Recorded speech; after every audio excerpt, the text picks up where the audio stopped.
Oh,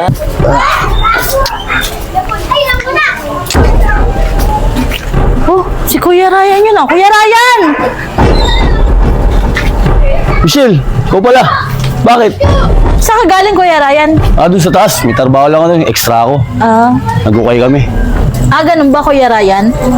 Hindi mo ba nabalitaan anong nangyari sa lugar natin? Ano ba yun? Bakit? Hindi ko alam yun ah. Kuya Randy, kagabi pa daw nawawala. Ano? Si Randy? Nawawala? Hindi ko alam eh. Ano daw balita? Nahanap na ba daw siya? Hindi ko rin alam eh. Ganun ba, Michelle? Sige, may balita na lang din ako. Kala ko kasi alam mo rin, Kuya Ryan eh. Sige na, dito na ako. Sige, dito na ako. Sige. Teka lang. Si Randy nawawala kagabi. Kainuman pa kagabi na. Paano nangyari yun?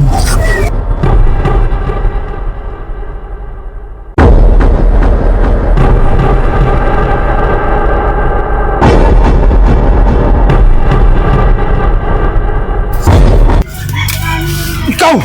Nasaan yung kapatid ko? Ilabas mo! Teka lang. Bakit mo sa akin hinahanap yung kapatid mo? Bakit? Wala namang kakaiba rito sa lugar na to eh. Ikaw lang, di ba? Kaya sa tuwing may mangyayari dito sa lugar na to, ikaw lang ang dapat sisihin. Teka lang. Bakit ba ginato yung tsura ko? Masamang tao na ako. Tsaka anong pakailan ko sa kapatid mo kung nawala? Sige, pero sa oras na malaman ko na may kinalaman ka sa pagkawala ng kapatid ko, magta ka sa akin.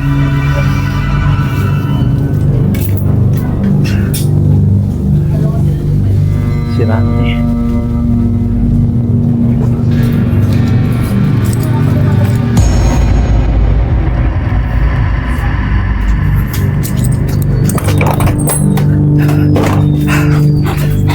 Asan siya? Anong ginawa mo kay Randy? Anong walang alam? Sabihin mo sa akin para maayos kagad natin to. Nakalimutan mo na ba yung sinabi ko sa'yo? Pigilan mo ang sarili mo dahil may hinahanap tayo rito, yung kapatid mo. Kaya sabihin mo sa akin kung nasaan yung tao na yun.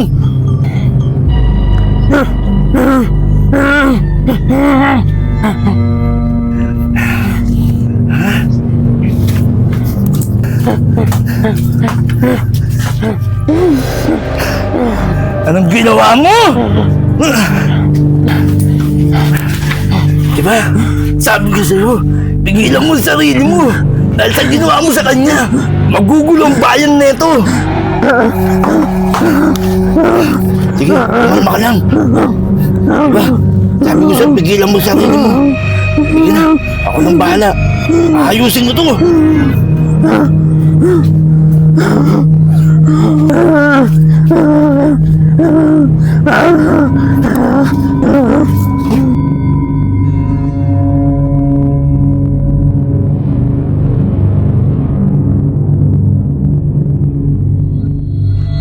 Pare! Pare lang! Lumabas ka dyan! Pare! Oh, parang Jill, ba't napunta rito? Pare, may tatanong ako sa'yo. Di ba ikaw yung huling kasama ni Randy nung gabi na yun nagiinuman kayo? 2 araw na siya nawawala. Bakit nawawala yun? Kapatid ko. Oo pare, nabalita ko na wala yung kapatid mo. Pero yung gabing yun, nag-inuman kami. Umalis na ako nun. Umalis ka? Kilala ko yung kapatid ko na yun eh. Pag lasing na yun, nakakauwi pa rin sa amin yun. Oo pre, kilala ko rin si Randy. Pag lasing yun, nakakauwi ng bahay yun. Pero yung gabing yun, ay dumating. Sino yung dumating na yun? Nakausap niya ba yun? Oo pre, pero kilala mo siya. Pero pinigilan ko siya eh. Ayaw papigil, kaya umalis na ako nun. Sino yung nakausap niya? Pre, si Gustin. Si Gustin? Yung kakaibang tao? Oo pre. Sinasabi ko na nga ba eh.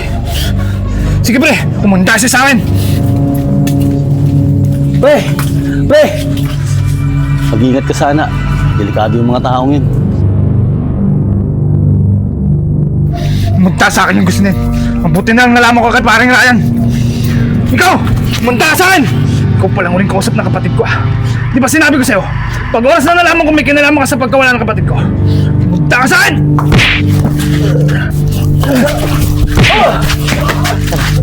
Uy, pre! Pre, anong ginagawa mo kay Kuya Agustin? Aris, pabayaan mo ako dito! Sabi ko na kakaiba yung mga yan eh. Teka lang pare. Tao rin naman yan eh. Anong kakaiba? Siya lang huling kausap ng kapatid ko eh. Biglang nawala. Kaya akin na, bigyan mo sa akin yan. Teka lang, pre. Muna ka muna. Kausapin muna natin siya. Kay Agustin, ano ba sinasabi ni Parang Jill? Ikaw daw ang huling kausap ni Randy bago siya mawala. Wala akong alam sa sinasabi ni Jill.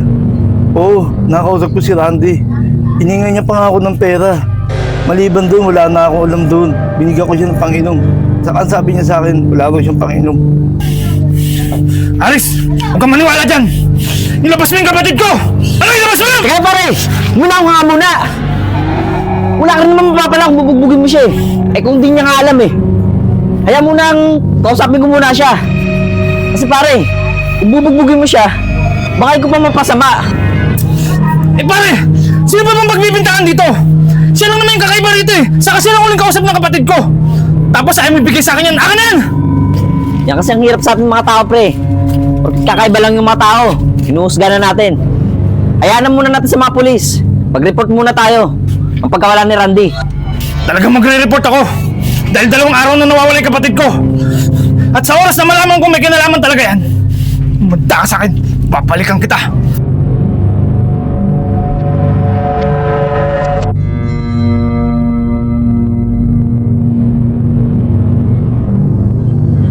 Okay, Agustin.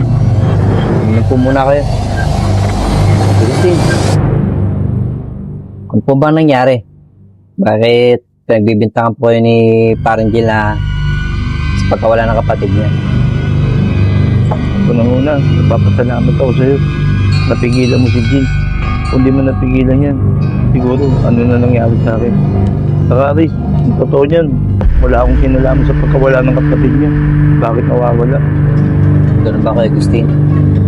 Agustin, pasensya mo sa Parang Jill ah.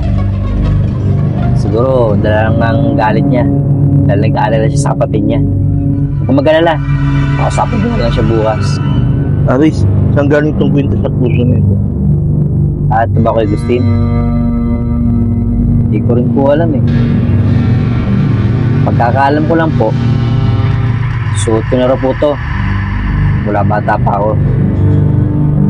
Tinatanong ko rin sa sarili ko, sino nagbigay sa akin ito? At sino yung mga tunay kong magulang? Ganun ba, Aris?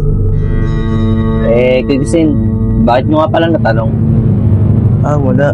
Ako nga pala, Aris. Sige na, tutuloy na ako. Saka maraming salamat sa'yo. Sa regyo ng kapala.